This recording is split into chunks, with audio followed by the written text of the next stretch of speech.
folks. My name is Anna Zock, and I'm the current newsletter writer for the Mont Vernon Historical Society. I've had my mind on the town clock lately.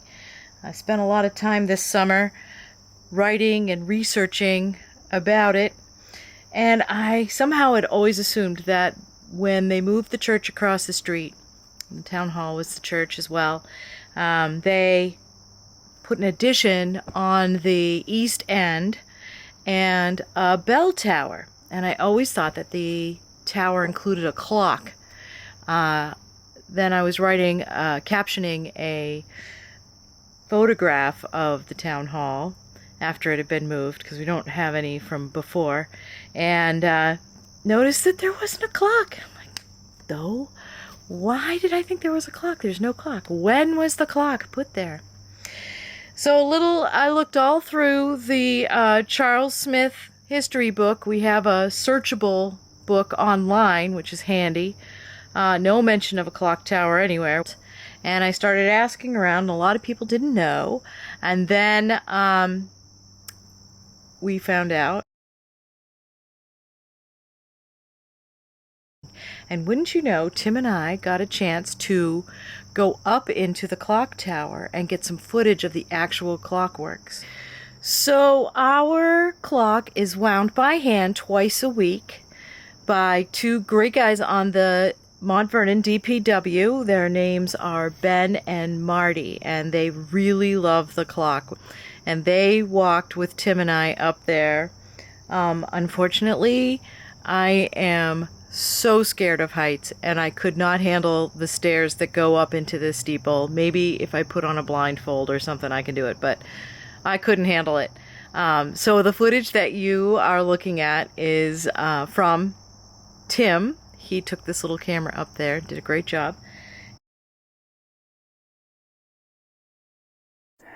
All right, Marty. So this cable here is attached to 600 pounds of weight. This drum right here works just the bell of the clock. So when you hear the bell ring, this is unwinding. The weight is dropping down. As that's dropping down, it pulls this hammer. And this hammer rings the bell.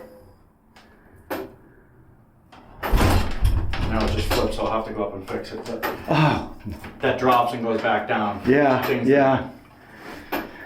This side of the clock mechanism operates clock faces. So every time you see this pendulum go back and forth, it's rocking that arm. When that turns, those plates stop it. Each turn and revolution of that turns this, which turns this wheel. Each one of these goes to each clock face.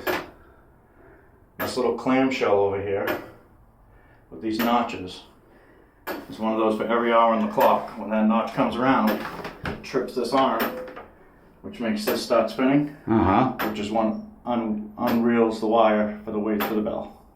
And that's the number of chimes. Yeah.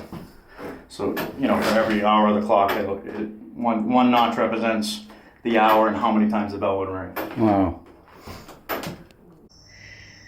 When the DPW guys go up to the clock tower to wind the clock, they do it by hand, and as they wind, weights are lifted in these huge shafts. We have two weights. One is 600 pounds and one is 900 pounds.